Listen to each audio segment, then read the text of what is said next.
ಬಿಜೆಪಿನಲ್ಲಿ 3-4 ಗುಂಪುಗಳಿದ್ದಾವೆ.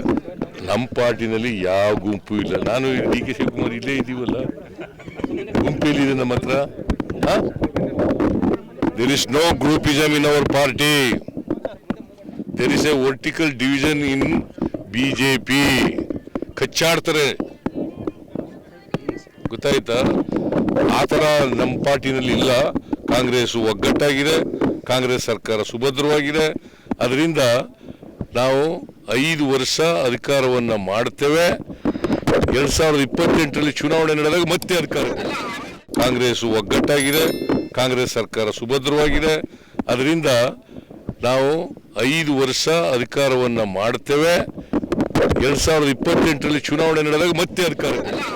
ಕಾಂಗ್ರೆಸ್ ಒಗ್ಗಟ್ಟಾಗಿದೆ, ಕಾಂಗ್ರೆಸ್ ಸರ್ಕಾರ ಸುಭದ್ರವಾಗಿದೆ. ಅದರಿಂದ ನಾವು 5 ವರ್ಷ ಅಧಿಕಾರವನ್ನು ಮಾಡ್ತೇವೆ. 2028ರಲ್ಲಿ ಚುನಾವಣೆ ನಡೆದಾಗ ಮತ್ತೆ ಅಧಿಕಾರ.